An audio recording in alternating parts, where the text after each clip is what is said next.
Good afternoon, everyone, and welcome. My name is Melissa Habib, and I am the Assistant Director at Classrooms Without Borders. Classrooms Without Borders is an educational organization specializing in professional development and continuing education through uniquely designed travel seminars for educators, as well as in-school and community programs. Sorry about that. On topics relating to Jewish history, the Holocaust, anti-Semitism, genocide, and hate. We work with over 125 schools in Pittsburgh, West Virginia, Ohio, and Florida. And now, during the pandemic, we have welcomed educators and learners from all over the globe to our community. Thank you all for being part of our global community. Thank you to our program partners for today, Road of Shalom Congregation and the Maltz Museum of Jewish Heritage. And a big thank you to our guest speakers, filmmaker Ferne Pearlstein and Holocaust scholars Dr. Chaya Ostrower and our moderator, Dr. Michael Berenbaum. Ferne Pearlstein is a director, cinematographer, producer, and editor. Since her first student film screened at Sundance in 1993, she has had 4 features premiere at the Tribeca Film Festival. Most recently, the critically acclaimed The Last Laugh, starring Mel Brooks, Sarah Silverman, and Carl Reiner, which screened at over 100 festivals around the world. Sorry about that again. We're having a little bit of technical difficulties. The Last Laugh, starring Mel Brooks, Sarah Silverman, and Carl Reiner, which screened at over 100 festivals around the world, was released theatrically in over 25 cities and aired on PBS Independent Lens, where it was a runner-up for the Audience Award, and Sky TV in the UK. As a result, Ferne has become a recognized speaker on humor in the Holocaust and has now been called upon to discuss humor as it relates to other current events, including the COVID-19 pandemic. Recently, Ferne was selected by the UN and Google as one of only 8 global documentary filmmakers to direct a series of PSAs about building a sustainable planet, currently screening across all of YouTube's platforms and was featured at the 2020 United Nations General Assembly. Thank you, Ferne, for joining us. She is joining us today from her home in Brooklyn.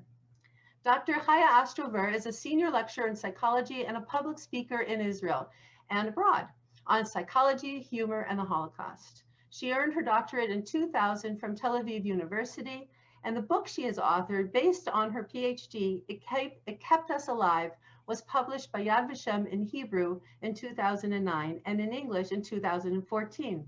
Her book, It Kept Us Alive, can be purchased on Amazon, and we are so pleased that she is joining us today from her home in Israel. Our moderator, Dr. Michael Berenbaum, is an esteemed Holocaust scholar and a familiar face at CWB. Dr. Michael Berenbaum is a writer, lecturer, and teacher consulting in the conceptual development of museums and historical films. He is the director of the Siggy Ziering Institute, exploring the ethical and religious implications of the Holocaust at the American Jewish University, where he is also a professor of Jewish studies. Dr. Berenbaum is joining us today from his home in Los Angeles. Thank you, Ferne, Chaya, and Michael for joining us today. It is truly a great privilege and honor to have the opportunity to learn more about this difficult topic. Today's program is especially important for our educators and students of Shoah Studies, and we really appreciate the time you're taking to be with us. And now we will begin today's program.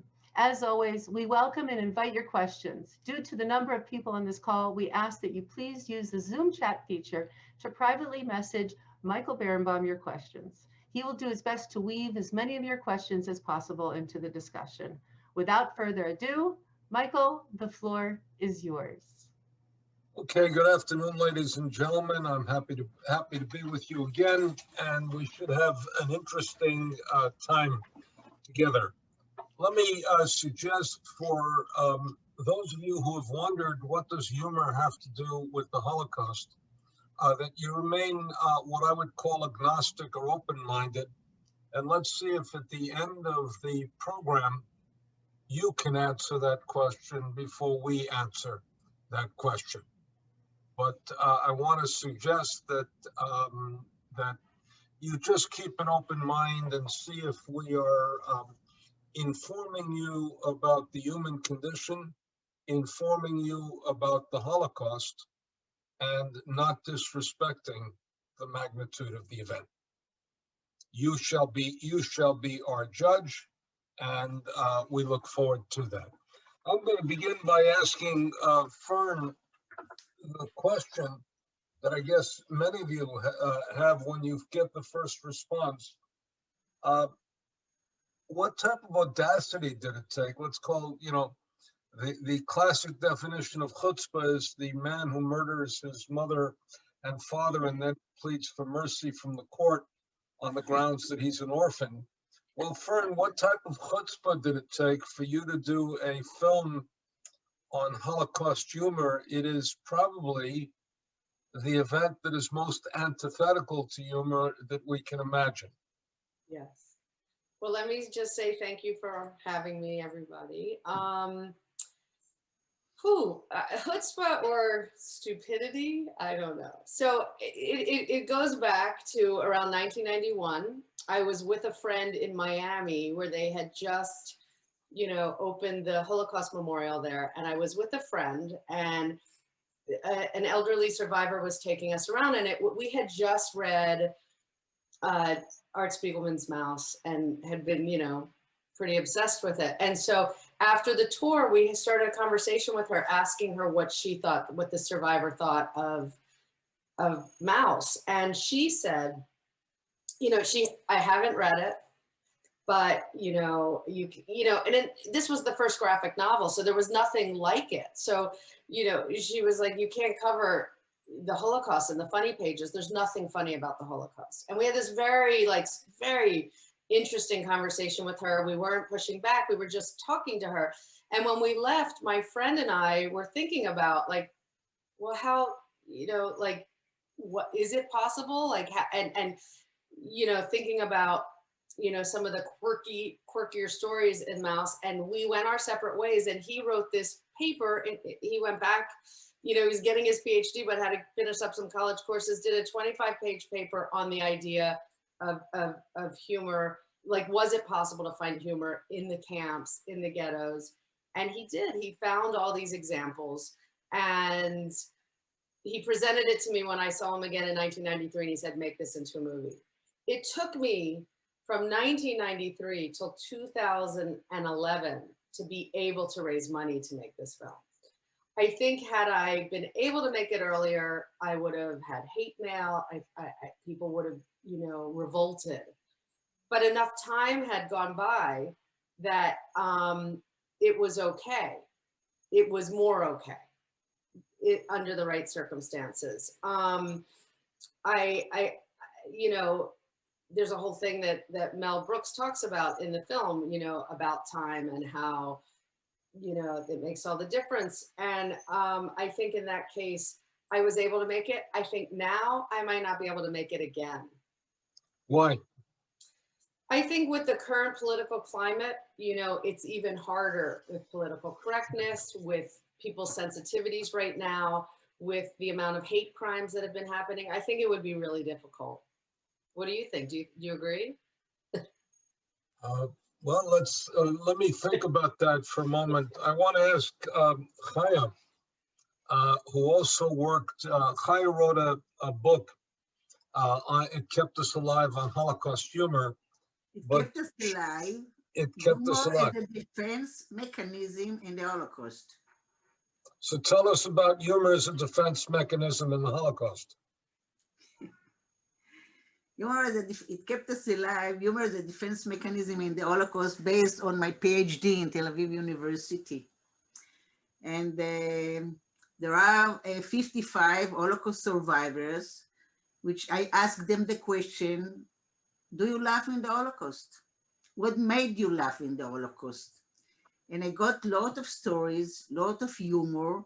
And I want to say that there is a difference between humor and laughter and jokes. There are three different things through the psychology viewpoint. Humor is a defense mechanism in a stressful situation. Jokes is something else, and laughter is physical. None of them are defense mechanism. So what I asked the persons, of course, I ask about laughter, because laughter, this is the only thing that we can research. We saw the laughter. We are not saying if the man understand the joke, but we can see the physical reaction, and this is. So I asked those people, and there was, at the beginning, I was hesitate, I was frightened, I was really nervous of asking this question, because I was frightened that people will think that I'm denying the Holocaust. But after I said that this is, and they said this is defense mechanism. So it was unbelievable. So I have humoristic songs. I have cabaret in Auschwitz and all in the ghettos. I have caricature. I have gestures in Lodz, in Warsaw. It was amazing research. You know, Really. this is to both Ferne and Chaya. I told them as they began, Chaya after she finished her work, and Ferne as you began your work, that I had been working on humor in the Holocaust for about 30 some odd years, because it happened to me. I read a diary and I started laughing. And I started laughing deeply, and my kids came in and said to me, Abba, what are you reading that's so funny? And I was embarrassed to tell them because it was a Holocaust diary. And then I said to myself, I'm not the worst man in the history of the world, because I study the worst man in the history of the world. So if I'm laughing, there must be something funny about this. And I found it in the diary, not a defense mechanism to protect one from the Holocaust, but a defense mechanism to even talk about the Holocaust as a way of shielding the person. And I gathered all these jokes for many, many years, and figured that someday I would publish a book. And then this miserable woman that I'm interviewing went out and published a wonderful book on Holocaust humor. And I began my review of it by saying that I was angry and envious. And it's not a quality I normally experience. Ferne, how did people take to you as you were going about this? Hi, Yep. or What? me? Yeah. Me? Okay. Well, your name's Ferne, isn't Well, it? yeah, it's interesting because like Chaya said earlier, when I approached the survivors, I was very nervous. What I was so surprised by, so many people had stories, and they never really had a place to tell these stories before. So, look, when people hear what the topic of my film is, they blanch for obvious reasons. But my husband and I like to say we made a film about bad taste, but we think we made it in good taste. And so after people see it and are like understand where it's coming from, then like when I've had screenings, people have come to me, like whether it was a survivor, a child of survivor, a grandchild of survivor, and says, I have a story. My mother had a story. My grandfather had a story. And they all want to tell it because they've had these stories, and they're very like quiet because it's not the story people wanted to hear. And I love this, that, so Renee Firestone, who is basically the star of the film, who's a survivor, she's going to be 97 in April. She and I traveled a lot after the film came out in 2016, and we went to Montana and we did a whole week of screenings all over the state of Montana. And at one point somebody said to her, what did you think when Ferne first asked you to be in the film? And she said, well, when she first asked me, I thought she was crazy. Then I started to think about it, and I started thinking, well, there were stories that were ironic. There were stories when I look back at now, I can giggle, and she started to think of all these different stories. And then she said, which completely, was like the best thing that, anybody could ever say. She said, I've been in a number of films about the Holocaust. I've seen almost every film about the Holocaust. She said, most films about the Holocaust are about the inhumanity of the Holocaust. But this is the first film she could think of that's about the humanity, because only if you're human can you laugh. And I just thought that was incredibly, moving. I'm going to put Chaya on the spot, and if you don't, I'm going to go into my 1-minute comedy routine. Chaya, give us one or two things that you present in your book that are actually quite funny, but also informative about the Holocaust itself. Okay, but I forgot to tell you that my English is like the Hebrew of most of you. So I apologize for my mistakes. Okay, maybe you tell the jokes. I think it will be better. I have one, to explain what is the difference between humor and jokes. In one of my lectures, a woman told me a story of a relative. He was 10 years old and he was standing in the line to the gas chambers. All the children around him was yelling and crying, and he suddenly burst in laughing. The assessment came to him and asked him, "What are you laughing at?" And he said, "You are taking me to the gas chambers and I have to stand in line for that?" And the assessment took him out. Humor is sometimes come with laughter. Not always it comes with laughter. Laughter, that's what I said before. Laughter is another thing. So there is humor, but sometimes you are laugh, sometimes you are not laughing. Maybe you will tell the jokes that you like so much that you tell before. Those of you, and many of you have seen me before, you don't imagine me as a person who tells jokes. Okay, but after I want to tell two jokes from the Shoah. And one of them you will see is perfectly descriptive of what we've experienced both in the United States and Israel over the past many years. The first one is a kid is asked, "What would you like most of all if you were Hitler's son?" This happened in the Warsaw Ghetto. And he said, "Yiddish Vilzani Yosem. If I were Hitler's son, my greatest wish would be to be an orphan." And what he does is he imagines Hitler dead. And you normally think of an orphan as pathetic, and here is an orphan triumphant. No. And it's sort of a way of coming a part of it. But tell me if this is not the best description of what we've experienced the past several years.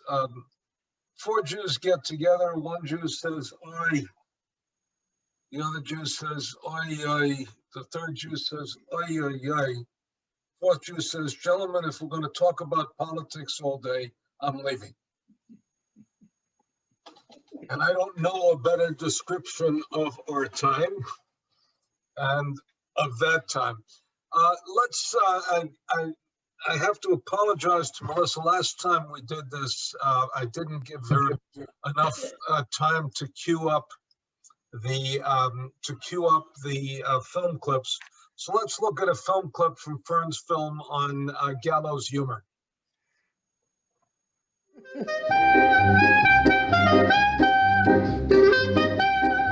335, Ghetto Diary, October 29, 1941. Every day at the Art Cafe on Keshno Street, one can hear songs and satires on the police and even the Gestapo. The typhus epidemic itself is the subject of jokes. The typhus is a subject of jokes. It is laughter through tears, but it is laughter. This is our only weapon in the ghetto. The only weapon in the ghetto, Nazi decrees. Life at the death. Humor is the only thing the Nazis And that's cannot the only understand. thing the Nazis cannot understand. Humor. Humor is the only thing they don't understand. They don't understand life either. Humor is a way of dealing with an unbearable reality. It's a way of protesting. It's a way of sometimes of keeping your dignity when you have to do things that you don't want to do. So if you do them, but you keep your humor, it's like saying, you know, I'm still human. By mere best shame, cela signifie, vous êtes pour moi plus que la vie. That's all you're gonna hear. I met Robert Clary I spoke a little French, so he was very happy because he wasn't that proficient in English in 1952. He was getting better, and now he speaks it as if he really knows it. Robert Clary was in the camps, and he would entertain in the camps, and the entertainment saved his life. That was second nature with me, singing, dancing, clowning around. And that helped me tremendously when I was deported. Because automatically, when I went, even the first camp, I started to sing for the people who were there, the prisoners. People are consistent, and if you're funny before, you'll be funny during, and you'll be funny after. I was 16 years old when I was arrested in center camp, and I was too young to really realize what the situation was. I was deported with a big amount of my family, my mother, my father, an uncle, and a sister with her husband and 2 kids. They all went to the gas chambers. Out of 13 of my immediate family, I'm the only one who came back.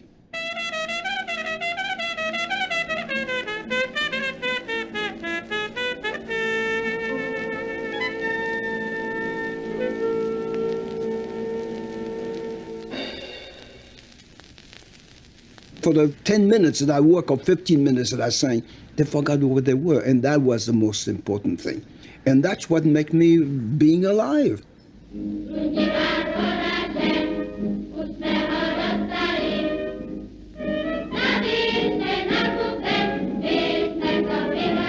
Now, the first camp, when we entertained the SS, they didn't come.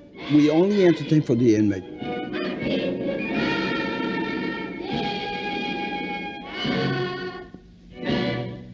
But the second camp, why the SS came to see us, all I can deduct then is like they had such a terrible life hitting us and killing us that they wanted to be entertained too.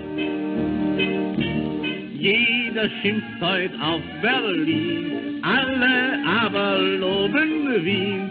The camps, in certain cases, had a cabaret, but they would never put on anything that mentioned gas chambers or the mass murder squads. It was subversive by nature, but you had to be very careful how you did it. So the SS guards who came would not understand that they were the ones who were being spoken about. It's the kind of humor that'll make you cry. Really, the underpinning is sadness. I was in the cabaret, and it was very funny, very witty. Of course, people were laughing. People were laughing and talking about it next morning, and how did you like so-and-so? Of course, we imagine that we live in a normal time.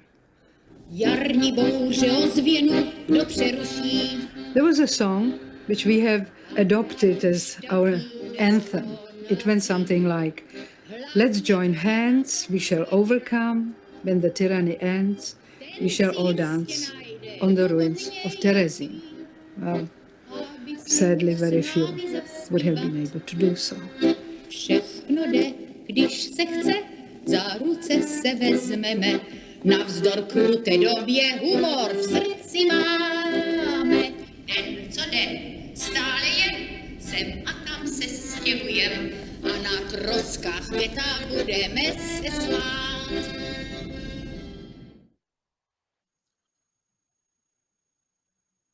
You know, one of our first experiences with humor was a very interesting one, was Charlie Chaplin's classic film, The Great Dictator. And like you, Ferne, Charlie Chaplin, despite being Charlie Chaplin, couldn't get the film funded. So he did what you couldn't do, which is he funded it himself. And it's an intriguing thing, because what he did is he pushed it to the edge, and it's one of the classic elements of film. And he did it early. He did it in 1940, which was before the United States got into the war and before we realized the full menace that Adolf Hitler was. Tell me, what was the most surprising thing, Ferne, you discovered in all your interviews? Because part of what people don't realize about a documentary filmmaker is they begin with an idea and they take an idea, and then the idea gets transformed and played with as you gather material and you do interviews. Absolutely.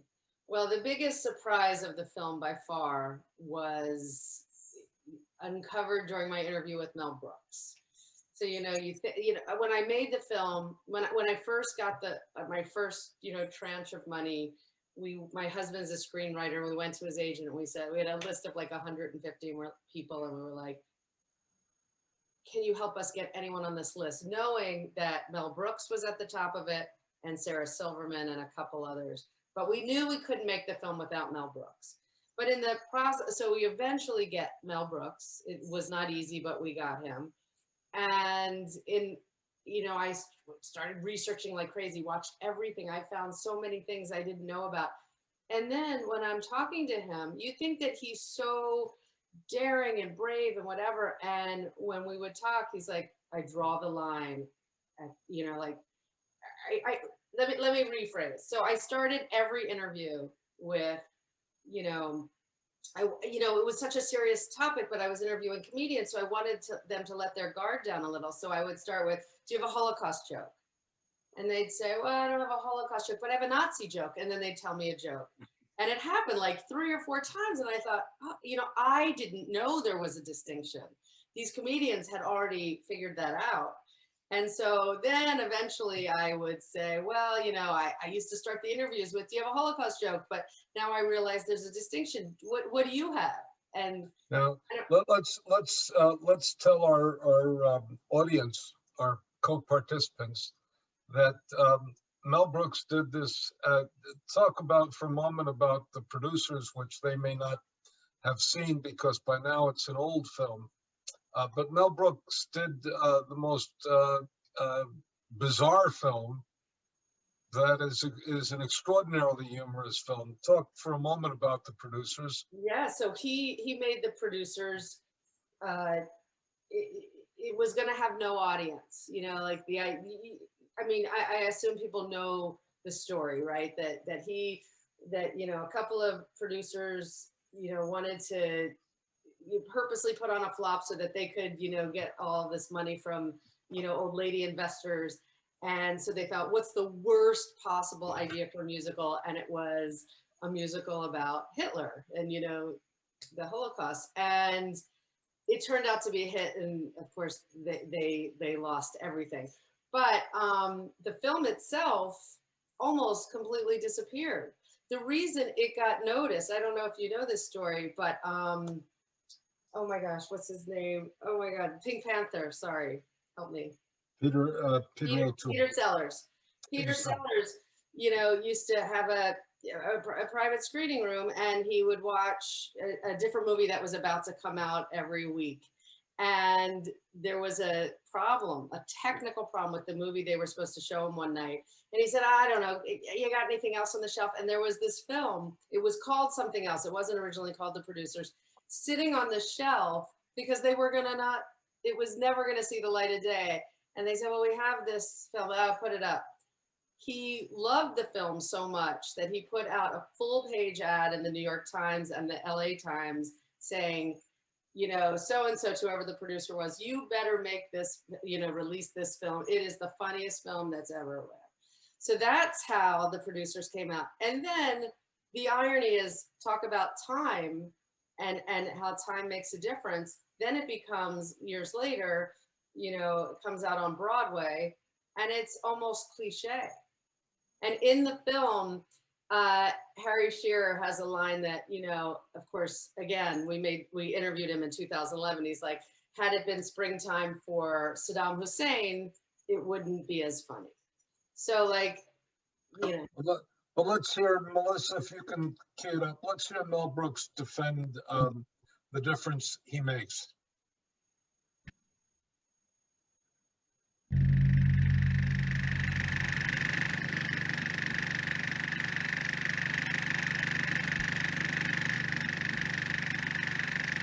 Is that who I think it is? Yes, that's Adolf Hitler in a whole movie. Sounds like Mel Brooks. Anything I could do to deflate Germans, anything, I did.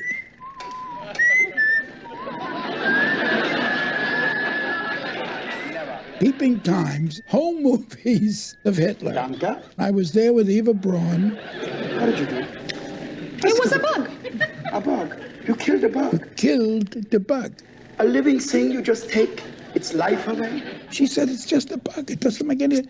I said, well, why don't you ask the bug's family how they feel? You just don't kill things. What's the matter with you? You can do jokes about Nazis, but if you say Holocaust, then it becomes bad taste. That's the thing. There's tons of Nazi jokes. It's like there's nothing taboo about making a Nazi joke.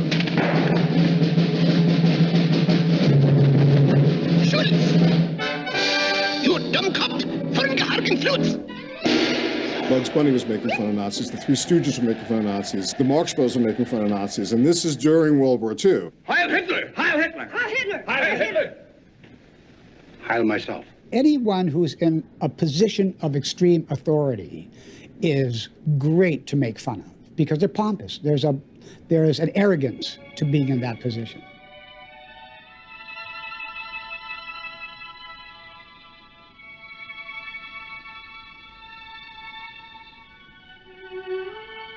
Humor is the weapon of the weak. Think about the things that we make jokes about. We make jokes about our bosses, we make jokes about death. You know, when I was in the army, we made jokes about our commanders. Our commanders didn't need to make jokes about us. They could just order us to do whatever they wanted us to do. Nazi jokes, easy. Making fun of bad people, easy. Making fun of good people or tragedy, that's what's hard. So making a Holocaust joke about the act of the Holocaust in general and the event is really difficult. Do you have a Holocaust joke? Do you have a Holocaust joke? Gee, I don't know any Holocaust. Do you know any Holocaust jokes? No. I can't go there. I can't.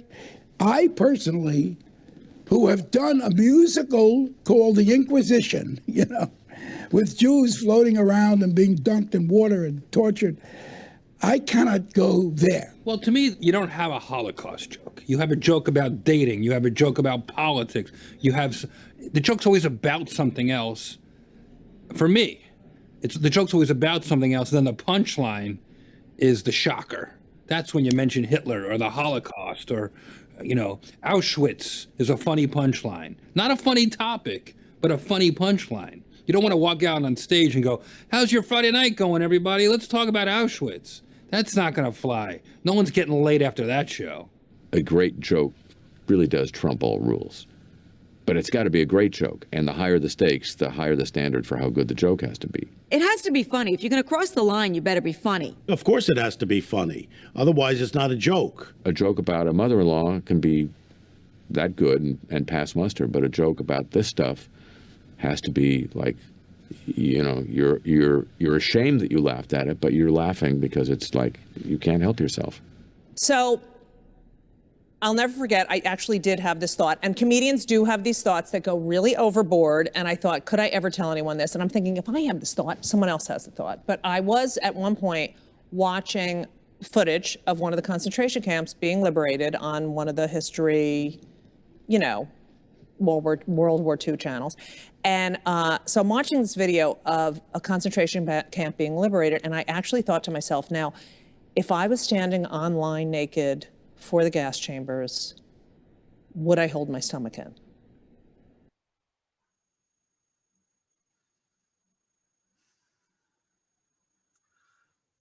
Let me ask both of you folks, what's off limits? And we're asked, one of our people has asked essentially that, I thought it was interesting that Mel Brooks himself was shocked by Sarah Silverman's joke at the awards ceremony. What are your thoughts about current comedians' joke about the Holocaust? Do you find it uncomfortable? Do you find it necessary? Chaya, do you want to go first? Because I saw your face during that last joke. Well, I really have a doubt between me and myself about it. Because I'm thinking that only people that experience this tragic experience can tell, not joke, humor about the Holocaust. Jokes is something else. Jokes, usually it's aggressive. Humor, it's more sympathetic. And the difference is very essential. So only person that experience the Holocaust or war or everything can laugh or tell jokes or humor about themselves. And I'm not sure that I laugh hearing jokes about the Holocaust from people that most of them know nothing about the Holocaust. Most of them are ignorant about, because I was a leader of a delegation, youth delegation to Poland, to Auschwitz. And those teenagers told me, we used to tell jokes on the Holocaust until we came to Auschwitz. When we return to Israel, we will not tell any more jokes about it. This is my point. And Fern, what do you think? Well, it's interesting because that is why one of the things that, people who saw the film wanted a black and white answer. Is it okay to make Holocaust jokes? Well, I don't think it's a black and white answer. I think what is okay for you is not okay for me, and vice versa. In making a film about this topic, I had to, look at different jokes. Do they work? Don't they work? What pushes buttons, whatever. And, so the film went there when sometimes I wouldn't necessarily find it funny, but it was the point of looking at this at every angle. There is one thing, because I find that most people, not including Gilbert Gottfried, have a line that they don't want to cross. And I had a line, and my line was, even though I'm looking at different things and I had to do a couple of jokes that pushed the limits, or otherwise the story is, not complete. But complete. Yeah, but there was the kind of joke that I thought did not further my storytelling whatsoever, and that was those kind of jokes that you would hear in a playground. What's the difference between a pizza and a Jew? A pizza doesn't scream when you put it in the oven. I thought there's no reason to add that. That is not, it doesn't, there's no positive aspect of that, or no right intention. It's no positive intention. I will say this though, when I was filming Renee and her daughter watching YouTube clips of different Holocaust jokes, so we could, as an audience, not just watch it full screen in a dark room and let ourselves laugh, but see it through their eyes, see it through Renee's eyes. I wanted that sort of emotional roller coaster of, like, you think you're watching a joke, you laugh, then you pull back, see a survivor watching it, and feel like, oh, this is what I'm really laughing at. So that was really important. And while we were filming that, they happened to find a site that was despicable. It was like like a page that had all those kinds of jokes, and they were reading them, and they have a very good sense of humor, and they, I couldn't really see the screen because I was shooting, and they were both like reading the things off, and I couldn't see it. So they're reading joke, and one was more horrible than the next. And then all of a sudden they both burst out laughing at the bottom joke on the page. And the joke was, why did Hitler really kill himself?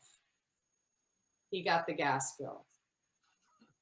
And when they tell that joke, and Renee is hysterically laughing, in that moment it was funny. And that was the only reason for like 30 seconds I thought, do I use this film, these kinds of jokes just to get that punchline? But it wasn't worth it to me. Let me ask you a question's being asked here, which is interesting. You didn't touch on A Beautiful Life. No, it's in there. It's in there. Yeah. Okay. And what did you think of that as a film? Okay, so that's very interesting. So when I first, 1993 is when I first tried making this film, and that was right before Life is Beautiful came out. Or no, I take that back. It came out in 98, but it was 1998 where I met my husband and we started trying really hard to make the film and applying for grants and stuff. And we purposely, when that movie came out, we took a step back because we thought it was one of the first films like that really addressed the issue, and I was afraid that the whole film would be about Life is Beautiful. But anyway, it wasn't really in my hands because I couldn't raise the money for that many years anyway. So I do think that it's a little unfair how it's treated in my film, because I have found in my personal experience that the two groups of people that do not like that film are comedians and survivors. So in the film, a lot of all the survivors I talked to hated it, and all of the comedians hated it.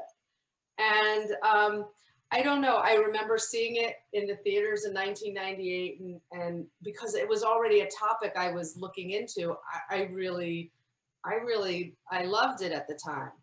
And I remember when it started to become a reality that I was making the film, I went back and watched it. And again, it is, now when you look at it, it doesn't feel as dramatically comic as it did in 1998, because we've seen Larry David and Seinfeld and all these different treatments of Holocaust humor, and maybe we're just desensitized to it or whatever, but it felt more melodramatic than it did humorous. So I don't know. That's my answer. And Chaya, what was your response to it? I drive to Jerusalem to see it because I was in the middle of my PhD writing, and I was afraid that my PhD, I don't like it, because I think there is no Holocaust over there. It's only comedy, and people think that Holocaust is like this, and no, not at all. I will add my 2 cents on it. I found the first half of it delightful.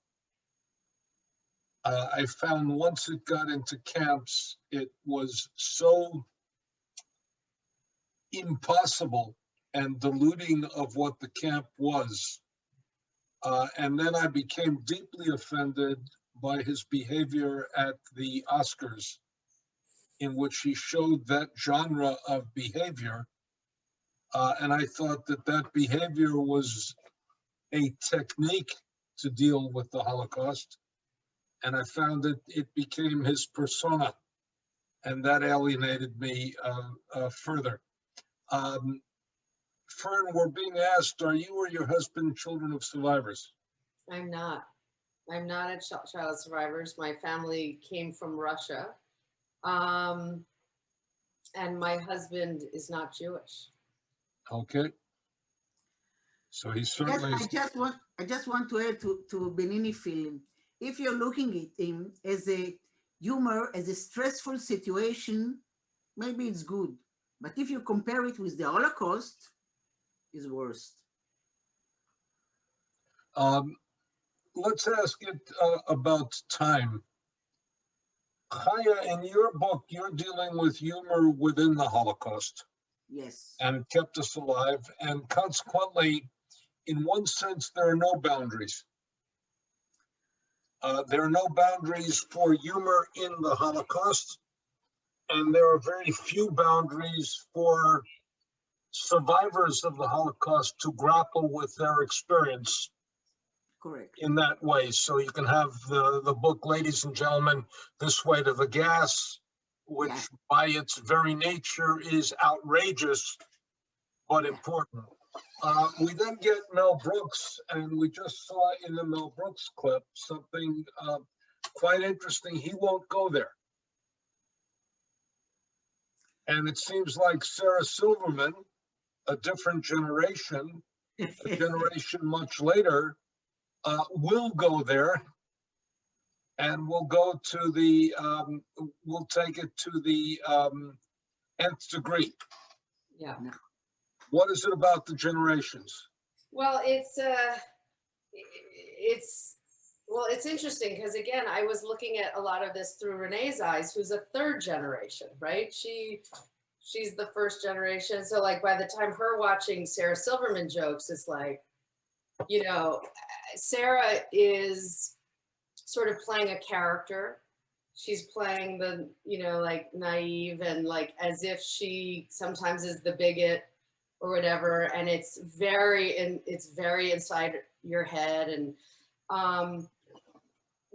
Mel Brooks and Sarah Silverman, their style of humor is very, very different, but they are huge, enormous fans of each other. So I know somebody asked earlier about, you know, were they surprised he was shocked? I think he was shocked, but he thought it was funny. He respects her for going there. He knows, he understands what she's doing. It's not his style, and he will say that. He said that about a few people. He said that about, you know, even Joan Rivers when she got in trouble for making, you know, a joke that I don't know if you want me to remind. The Muslim joke. When she made the joke about Heidi Klum, you know, I haven't seen a German this hot since they were throwing Jews into the oven. So, you know, when I repeated that joke to him, he was really stunned by that joke. Like, I mean, his response was, well, the rhythm is good. It's a funny joke, but, you know, it shocked him. But, you know, Larry David, in terms of his use of humor, you very often, humor, and we saw it in the film clip you showed, humor is normally a tool of the oppressed. And here, Larry David's form of humor is, here is a man who, by all accounts, is one of the great success stories, if not a billionaire, close to it, etc., who feels oppressed by every dimension of life and makes you embarrassed to laugh at his jokes, but nevertheless, you laugh at his jokes. Well, I mean, I have thoughts on Larry David. It's a little similar to Sarah, where he plays the buffoon a little bit. So when it works is when he calls attention to the fact that his character crossed a line. You know, like starting back from like, you know, Seinfeld's days when they were, you know, when they thought Jerry was gay, and not that there's anything wrong with it. At that moment, they're telling the audience, we know we're crossing a line. You know, like they're addressing that they're acting like jerks or whatever. So a lot of people, you know, approached me after Larry David did his Saturday Night Live monologue about with a whole bunch of Holocaust jokes. Do you remember that? Yeah. And you know, my response again, I mean, first of all, his Curb Your Enthusiasm audience is a very distinct audience. The audience knows what they're getting. You know, it's not a very broad audience. Once you go to Saturday Night Live, it becomes a broad audience. So if he had done that same bit in his show, I don't think anybody would have batted an eye. But he played the sort of buffoon coming on to somebody while they were, you know, in the camps. But he made fun of himself, which is what he does. But it didn't work in the broader audience. What do you think about his jokes if he will not be Jew? Well, he couldn't make it if he wasn't Jewish. I mean, and it's a good question, somebody asking me if I'm a child of survivors. I mean, some people would argue I'm not the right person to have made this film. I mean, in some ways, I think, you know, I was close enough and sort of naive enough to make it. I mean, that's part of the chutzpah thing. Like maybe because I didn't have that personal connection. I had a woman working with me who has gone on to become a really successful producer. And she was working on the film. She's at third, you know, her grandmother was a survivor, and she loved the film but couldn't work on it. It was too close to home for her. So, you know, possibly that distance for me, just being somebody who grew up, you know, going to Hebrew school till I was 16 and learning about the Holocaust and being inundated in it and wanting to find a connection to it. Maybe that made it. Let me ask, picking up on what you've just said, one of our participants asked the question, have you played this movie in Germany?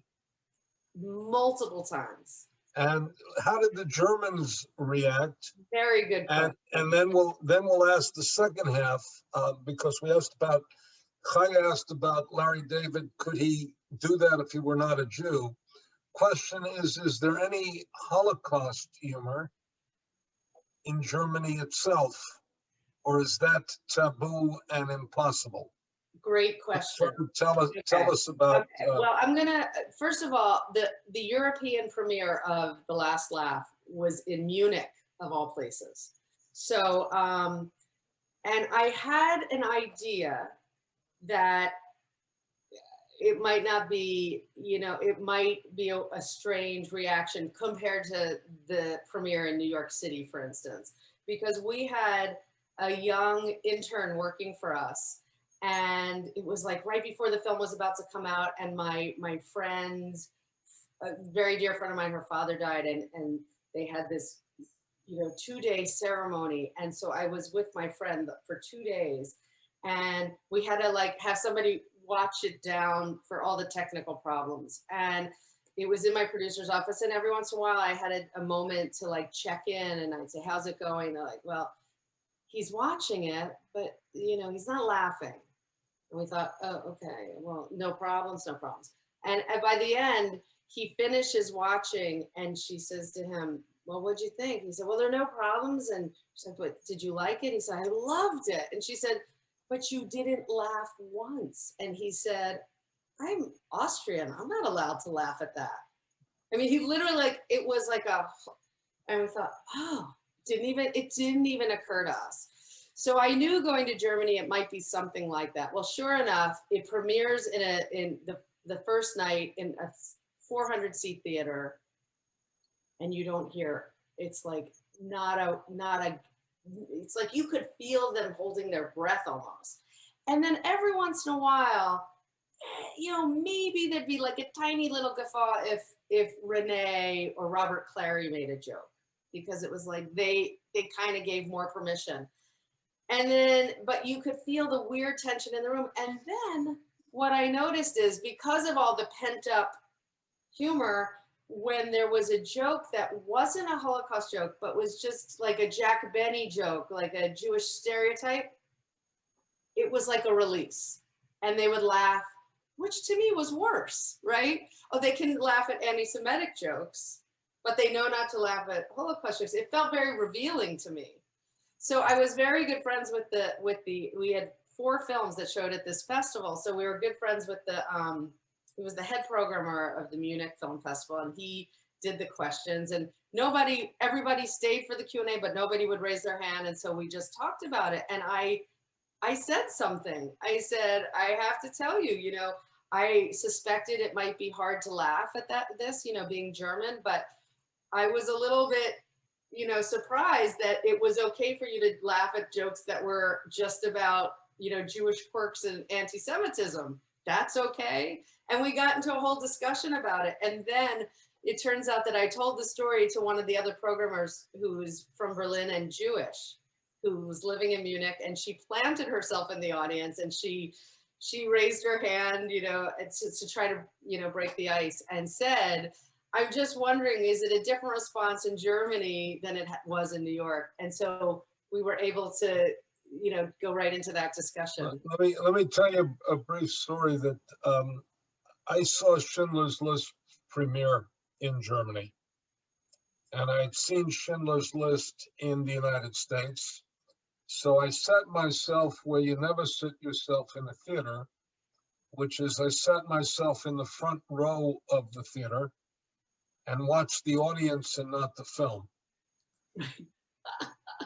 And I thought that was, and I've only done that one other time in my life, which ironically was on Mel Gibson's The Passion of the Christ, in which I saw the film, and then I decided to see it a second time because I was writing a book on it. And I sat myself in the front of the audience and looked, and I could tell within the audience of who was believer and non-believer. and I could tell the difference between those who had rapture and those who had pure horror. In Germany, I could tell the difference between generations, with the young people being easier in terms of getting it, and the older people being much more tight, much more rigid, and much more frightened by what they were seeing. Now, we've been asked the same question. Chaya will ask you to answer that. How about Israel? Is Holocaust humor received differently in Israel than the U.S.? Ferne will ask you to answer it about the reception of this film. But Chaya, what do you think? I just want to ask you, do you know the difference between Jewish jokes and anti-Semitism joke? Yes, I know the difference, but you tell the audience the difference. It depends who told the joke.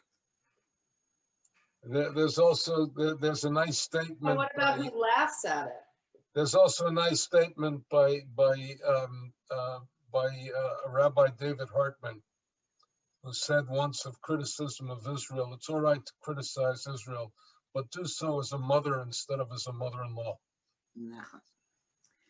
And that is that Jews can enjoy lovingly poking fun at themselves, even at their most obnoxious qualities. Not that we have any, ladies and gentlemen, but it's said differently depending on who's telling it. So what about the Holocaust is still a taboo in Israel. This is why my book is so unique, and some people say that I need much courage, not chutzpah, courage to write it. There are some sketches on the Holocaust. After my book or my research, there are a lot of, as Ferne told the last time, I was the first. But people feel uneasy when the jokes about the Holocaust, because there are still a lot of Holocaust survivors living in Israel. I think that after they will pass, it will be easier to laugh about it. Right now, it's still taboo.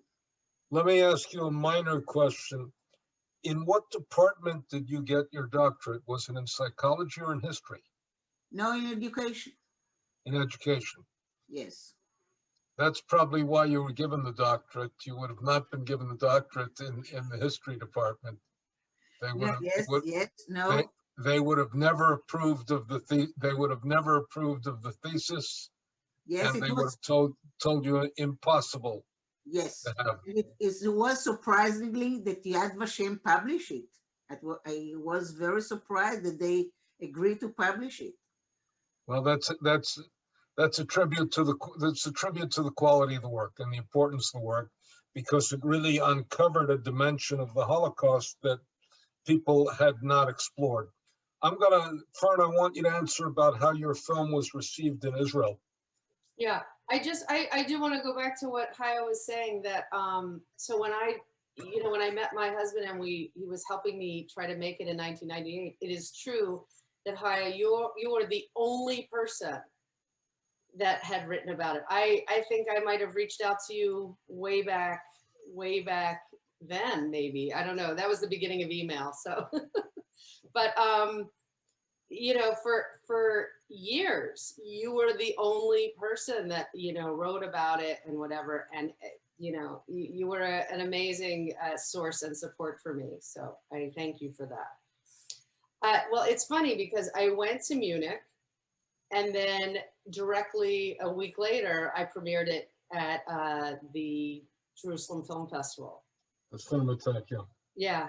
And so the first screening was at the Cinematheque, and it was, it was not just, it was a very mixed crowd, right? It was a very academic crowd, international crowd.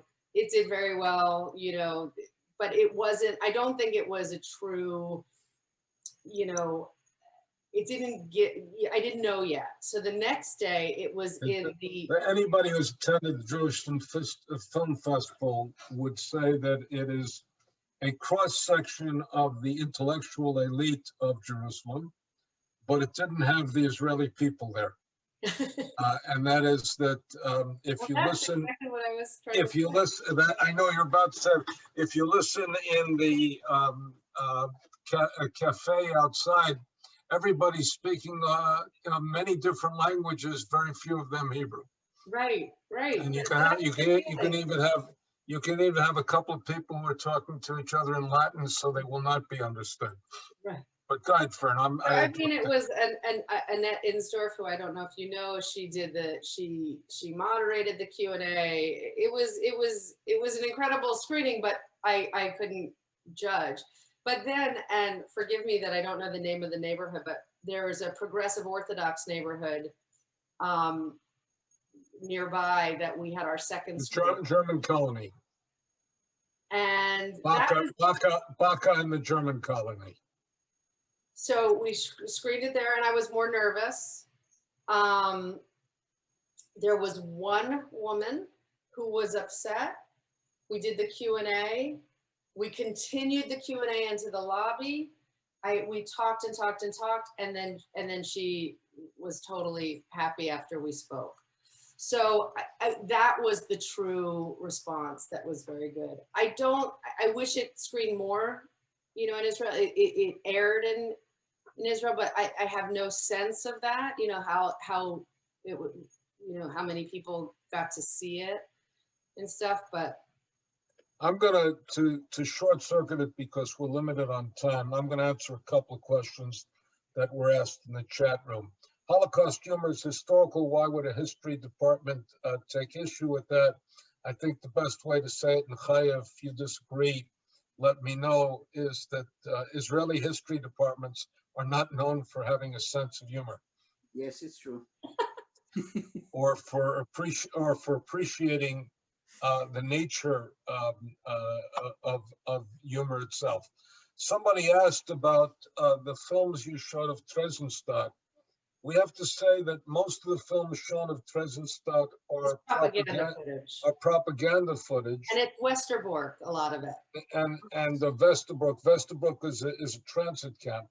But the propaganda footage are deliberately designed to show well-fed, well-groomed Jews because it was used by the Nazis as propaganda and about the graciousness. It in and of itself was almost humor because it's the graciousness of Hitler. Hitler gives the Jews a city, a village, a town, and how wonderful and terrific of him. We've been asked, let's take the two more questions. We've been asked a first question, and this is really to both of you in different ways. Does Holocaust humor desensitize us to the Holocaust? The jokes are, not the humor. Okay, the jokes, but not the humor. And Ferne, how do you answer that? I definitely think partly that. I think that time also desensitizes us, as people, lose connection, the jokes, it's like we talked about, like when people don't really get a sense. I mean, one story that really was a big thing for me is I saw Sarah Silverman do her show, Jesus is Magic, 18 years ago, in a black box theater. And she did about 25 minutes of Holocaust jokes. And I was trying to make a film about Holocaust humor. I thought it was funny. And then when I watched through the lens, Renee watching these jokes, I suddenly wanted to throw up, it made me think about them in a different way. So I think that lack of connection is a problem. And so that is why it's not just, as we always say, as the last survivors die, as we get further and further away, I think, that's part of it. I'm going to use this as an interesting next to last question. A woman writes that she researches humor in the Shoah among religious and Haredi Jews, and she has an article coming out in Ami magazine for Purim, because Purim is the occasion in which Jews engage in humor. In particular, you're supposed to get so drunk that you don't know the difference between blessed be Mordechai and cursed be Haman, and you can say it in the reverse order. Did you encounter humor among religious Jews in your research, Chaya? Again, please. Did you encounter humor among religious Jews? No, I don't know. I don't know. I know this lady. She interviewed me, and we were talking about a book, but I don't know. And somebody asked me what was the diary that I was reading that I found funny, and that is the diary of Chaim Kaplan, which is really, and I still remember the story because you got to imagine my kids growing up in a home that is suffused with the Holocaust. And in those days, we're building the Holocaust Museum, and every dinner and every meeting was discussing how you tell the story, how you build it. And my daughter, well, I'll tell it to you as a family joke. We took an artifact into the Holocaust Museum that was so horrendous that it shook up the entire staff. We were sent 150 pounds of Zyklon B pellets from Poland. And when we brought it, it became like a crude joke. Somebody called the EPA and said, how do you store 150 pounds of Zyklon B? And the EPA hit the panic button because that's enough to gas 300,000 people. And they said, you can't store it. But the person neglected to say that it had been in the open air for 45 years, etc. Another person working with this sued us at the Holocaust Museum because he was no longer able to function in marital relations, and it was alienation of that because he was working with Zyklon B. So one day I went in and took the Zyklon B home, put it in my garage and buried it behind skis and basketballs, toboggans, and all of the equipment that you have in an Eastern society, and never told my family because I didn't want to spook them. And my oldest daughter writes her college essay on growing up in a home which has skis and Zyklon B next to each other. And her essay was certainly noticed. She got into some of the best schools in America, which she would have gotten into otherwise. But I realized that you can't hide it. Go forward, I have a younger generation of family, and we're sitting around the Shabbat table. And my son, who's worrying about writing his college essays, and at that stage when you're applying to college, turns to his older sister and says, you had all the luck. You could write about Zyklon B in the garage. We don't have a garage out here in California. And everybody got hysterical about it. So there is even power in the artifact that is dealt with in one sense by humor itself. I want to close on a by the way, Kaplan and Ringenblum were the two books that I based my PhD on them. This what gave me the courage to begin to work. And again, if you've seen the film, now read a book. It's a wonderful book. I'm still angry at Chaya for writing it because I don't have to write it now. And it's taken, and I thought that I would wait until I was ready for retirement or something so that I wouldn't have to face the problem of I wrote a Holocaust joke book, which is the way they would do it. And this son of a gun wrote the book and published the book, and it's a very good book. So I don't want to publicize it too much, but it's worth It's one thing. I want to end on an important note. Let's play the final clip. We'll then ask one or two questions, and we'll wrap it up.